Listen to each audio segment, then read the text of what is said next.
في كل فيديو بعمله يمكن أغلبكم متعود إن يومي بيخلص هنا، بخلص المواعين بتاعة الغدا أعمل كوباية الشاي بتاعتي وأقولكم تصبحوا على ألف خير، بس ما بقولكوش بقى أنا بعمل ايه بعد كوباية الشاي. فالنهاردة قلت اخدكم معايا بقى في روتيني المسائي. هو مش روتين قوي بس قلت هوريكم أنا بعمل ايه، ونتكلم شوية عن الروتين وازاي تعملي روتين لنفسك في آخر الفيديو. أول حاجة بعملها بعد الغدا بخلص المواعين على طول واعمل كوباية الشاي بتاعتي واشطب المطبخ كله، وبوريكوا ليفة المواعين ان انا بنقعها في مية سخنة اللي بتتبقى من المية السخنة بتاعة الكاتل اللي انا بعمل منها شاي. ولازم يعني كنوع من انواع التعقيم، ولازم اسيب الكاتل مفتوح علشان ما يصديش ويطلع كل البخار اللي جواه، وبسيب البوتاجاز فله، وبسيب طبعا الشباك يهوي مكان بقى المطبخ والاكل وكده. واتعودت دايما ان انا بسيب باسكت الزبالة صغير، حطيت باسكت صغير غير الباسكت الكبير الاساسي ان ده بطلعه يوم بيوم كده بعد كل نهاية يوم. بعد ما اخلص مواعيني اشيل الباسكت الصغير ده واطلعه برا الشقة خالص، فبكده المطبخ بيكون نايم نضيف زي الفل. واحنا اغلب الوقت يعني 90% من الوقت بيكون وجبة الغدا هي اخر وجبة في اليوم،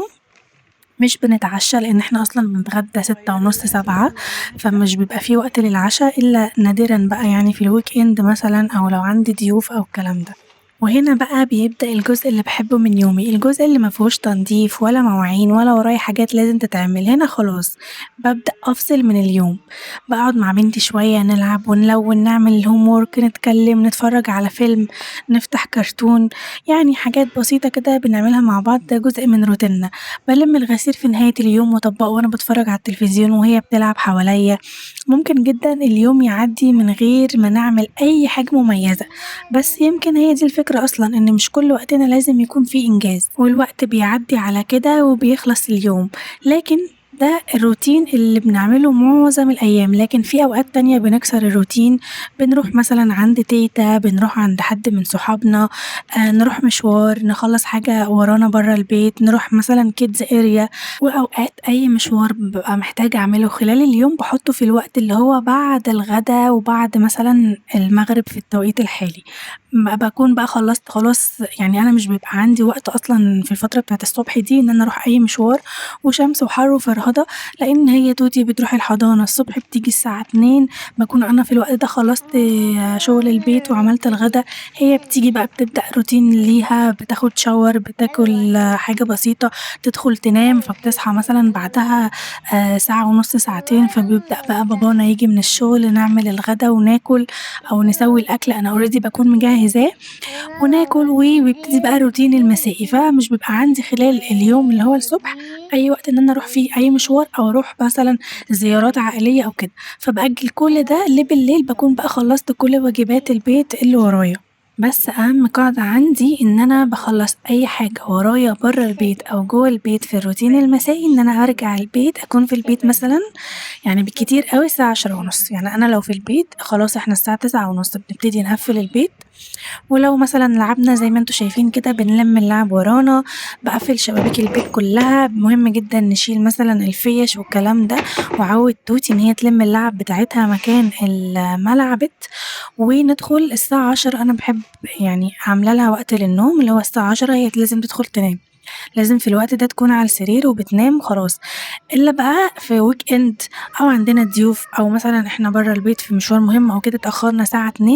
يعني مش مشكلة عادي. أوقات كتير طبعا بنكسر الروتين، مش دايما هنبقى ماشيين على الروتين بالمسطرة، بس أنا ليه ثابتة ومثبتة رأيي على موضوع إن هي تنام الساعة 10 ده، لأن ده أصلا أصح جدا، يعني 10 كمان متأخر، لأن علميا الأطفال المفروض تكون الساعة 8 تكون نايمة في السرير، مش هتنام لأ تكون نايمة، لأن من 8 ل10 ده أصلا بيبقى فيه حاجات أو هرمون معين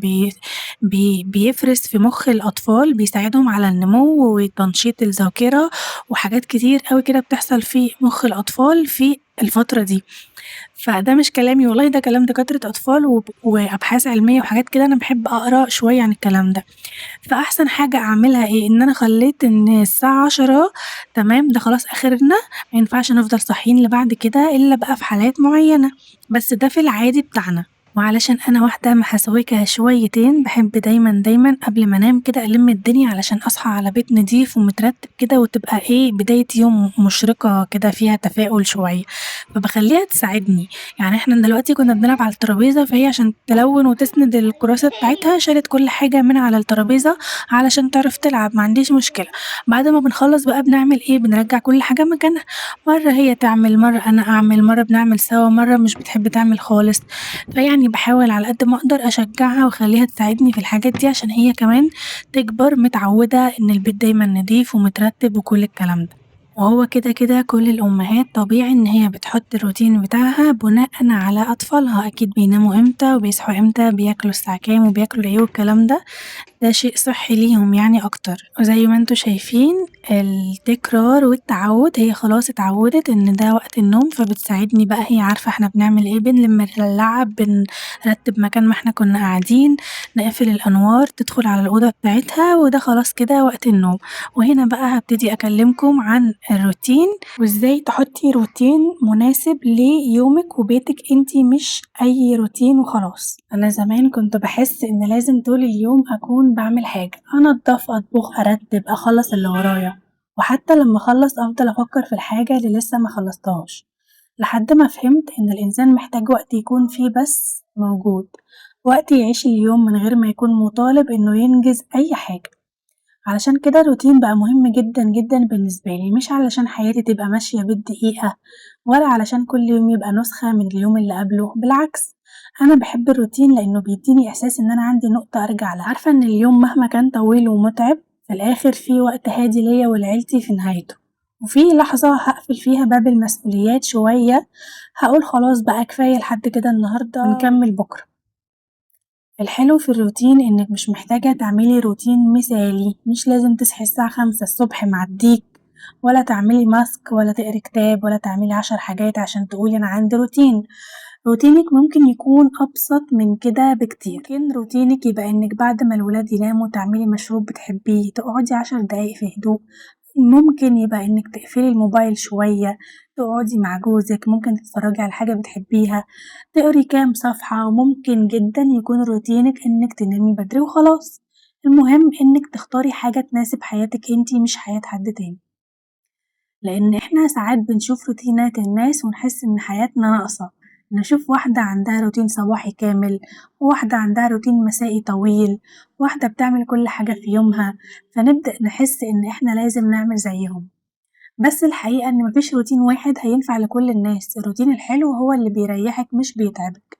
اللي يساعدك ترتبي يومك مش يحسسك إن انتِ عندك قائمة جديدة مليانة مسؤوليات لازم تخلصيها، وأنا بالنسبة لي الروتين المسائي ده مش مجرد شاي وفيلم ولعب مع بنتي، هو إشارة بسيطة لنفسي إن اليوم خلص لحد هنا، إن أنا كل اللي قدرت أعمله النهاردة كان كفاية، وإن بكرة يوم جديد نبدأ من الأول. يمكن روتيني المسائي ده كان بسيط جدًا ويمكن حد يتفرج عليه ويقول هي ما عملتش حاجة، وده بالنسبة لي إن ما أعملش حاجة أوقات بيكون هو الحاجة اللي أنا محتاجاها فعلًا دلوقتي، محتاجة أقعد مع بنتي، أضحك، ألعب، أتفرج على فيلم، ما أعملش أي حاجة أصلًا، وأشرب شاي من غير ما أفكر في المواعين اللي في الحوض، لأن الحياة مش كلها شغل ومسؤوليات، في جزء منها معمول علشان نعيشها. فلو انتِ كمان حاسة إن أيامِك كلها جري ومسؤوليات، جربي تعملي لنفسِك روتين صغير جدًا في آخر اليوم، حاجة بسيطة تستنيها، حاجة تقول لِك خلاص اليوم خلص ودلوقتي دوري أنا أرتاح.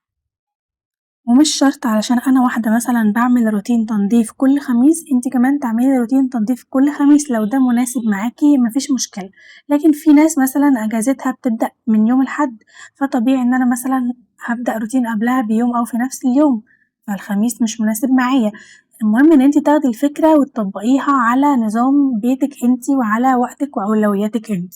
أنا الوقت المناسب إن أنا أقعد آخد الوقت الخاص بيّا أو الme time بيبقى مناسب معايا مثلًا الصبح علشان بنتي بتكون في الحضانة، جوزي بيكون في شغله، فالبيت فاضي وما فيش حاجة أعملها غير إن أنا آخد وقت لنفسي قبل ما أبدأ مسؤوليات البيت أو المسؤوليات اللي ورايا. في ناس تانية الوقت الفاضي اللي هي ممكن تاخد فيها الme time بتاعها بيكون بالليل بعد ما الولاد يناموا، فأنتِ تاخدي الفكرة وتطبقيها على ظروفِك وعلى بيتِك أنتِ. أنا مثلًا باحب الكتابة بالورقة والقلم، هل كل الناس بتحب تعمل كده؟ لأ، في ناس بتحب تعمل الto do list بتاعتها على الموبايل، في ناس بتحب تكتبها مثلًا في تابلت، في ناس بتحب تحتفظ بأفكارها في دماغها، في ناس بتحب تفضّي كل اللي في دماغها على ورق زيي، مش كل الناس بتحب إنها تعمل نفس الموضوع، لكن الهدف من الروتينات اللي أنتِ بتتفرجي عليها اللي هي مثلًا أنتِ شايفة إن الروتين ده بيحمسِك ويشجعِك إن أنتِ تخلصي حاجة وراكِ، خلاص أنتِ تاخدي الفكرة وتحطيها في الوقت المناسب ليومِك، يعني تضبّطي اليوم على حسب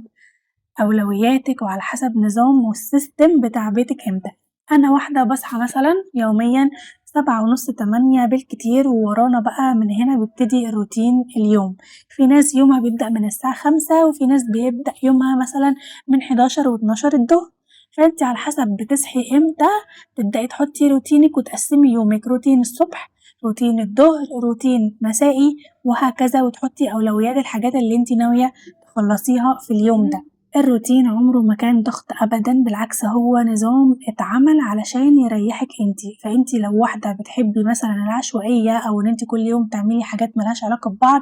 وده مريحِك ما فيش أي مشكلة، طالما ده نظام مريحِك وأنتِ ماشية عليه تمام كمّلي على كده وما لكيش دعوة بأي حد تاني بيحب يحط روتين أو ينظم يومه، في ناس تانية بتتلخبط، بتتشتت زيي مثلًا، فأنا عشان كده لازم أقسّم يومي لمراحل أو أجزاء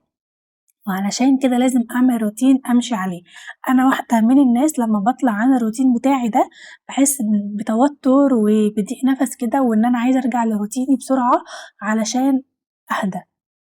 فأنتِ شوفي المناسب ليكِ إيه واعمليه، ده مش ضغط أبدًا، الفكرة إن إحنا بندّيكِ أفكار، أنا هاتكلم عن نفسي أنا مثلًا بادّيكِ أفكار روتين مسائي، روتين صباحي، إزاي أنضّف بيتي، باقسّم بيتي إزاي باقسّم التنضيف على الأسبوع أو الشهر علشان أحمّسِك تاخدي الخطوة مش أكتر. وبس كده يكون فيديو النهاردة خلص، هاستنى رأيكم في الكومنتات وما تنسوش لو انتوا أول مرة تشوفوني ما تنسوش تعملوا لايك على الفيديو ده واشتراك أو سبسكرايب للقناة علشان يوصلكوا كل فيديوهاتي وانتوا كمان قولولي ايه النظام المحبب والأقرب لقلبكم وازاي بتمشوا يومكم وبتبدأوا يومكم من الساعة كام ادوني أفكار في الكومنتات وهرد عليكم كلها إن شاء الله وأشوفكم في يوم جديد وفيديو جديد وباي باي.